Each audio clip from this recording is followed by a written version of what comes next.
പുരുഷന്മാർ ജാഗ്രത, യുവാക്കൾ പ്രത്യേകം ജാഗ്രത. ഏത് മുജാഹിദ് പള്ളിയുടെ മുന്നിലൂടെ പോകുമ്പോ വല്ല പൊണ്ണും അതിലേക്ക് ചാടി വീഴും കാത്തുള്ളി.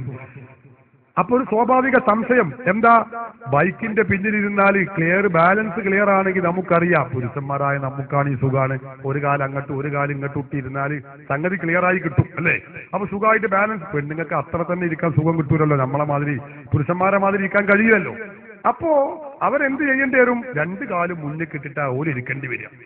അങ്ങനെ ഇരിക്കുമ്പോ പിടുത്തം കിട്ടണമെങ്കിൽ മുന്നിലുള്ള ആളെ പിടിക്കേണ്ടി വരും അല്ലെ. നമുക്കറിയാം, മുന്നിലുള്ള ആളാണെങ്കിൽ അവൻ അന്യ പുരുഷനാണ്, ആ പിടുത്തം വരലെന്നെ എവിടെ നിങ്ങൾ ചിന്തിക്കും ചെയ്തോളി.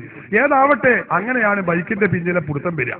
അപ്പൊ സ്വാഭാവികമായും അത് തൊടേണ്ടി വരും അന്യ പുരുഷനെ. അപ്പൊ അതിന് മുജാഹിദ് മൗലവിയുടെ ഫത്വ നേരത്തെ തന്നെ അഡ്വാൻസ് ആയിട്ട് ഒരു ഫത്വ അങ്ങോട്ട് ഇട്ട് കൊടുക്കുകയാണ്. എന്താ എന്നാൽ സ്പർശനം ഒഴിവാക്കാൻ പരമാവധി ശ്രമിക്കേണ്ടതാണ്. പരമാവധി ശ്രമിക്കണം. പിന്നെ ബൈക്കല്ലേ, വല്ല കുണ്ടിലും കുഴിയിലോട് ചാടുമ്പോ അടക്കിയോടെ പിടിച്ചന്നെ, അത് കാര്യാക്കണ്ട. എങ്ങനെ മുജാഹിദിന്റെ ഫത്വ. എന്നിട്ട് കഴിഞ്ഞില്ല ചോദിക്കണത് എന്താ, എന്നിട്ട് പറയുന്ന ഒരു നിബന്ധന ഉണ്ട്. മുജാഹിദാകുമ്പോ നമ്മള് എന്തെങ്കിലും പറയാൻ പറ്റൂലോ, ഉള്ളതൊക്കെ പറയണം. നിബന്ധന എന്താന്ന് വെച്ചാല്, സംഗതി ഇങ്ങനെയൊക്കെ ആണെങ്കിലും 24 മണിക്കൂറിന്റെ ഉള്ളിൽ പെണ്ണിനെ തിരിച്ചേൽപ്പിക്കേണ്ടതാകുന്നു. അതായത് ഒരു രാത്രിയും ഒരു പകലും ദീർഘമാവാത്ത യാത്ര നോക്കണം നിങ്ങൾ. അതിനെന്നെ 24 മണിക്കൂർ അറിയാം. ഒരു ചെറുപ്പക്കാരൻ ഒരു പെണ്ണിനെ കിട്ടിയ 24 മണിക്കൂർ വേണം. ഒപ്പന എവിടുന്ന വരുന്നത്? ഇവരെ മതം ഏതാ നമുക്ക് മനസ്സിലാകുന്നില്ല. സഹോദരന്മാരെ, ഞാൻ ഓരോന്ന് വിശദീകരിക്കാൻ എനിക്ക് സമയമില്ല, താല്പര്യമുണ്ട്, സമയമില്ല.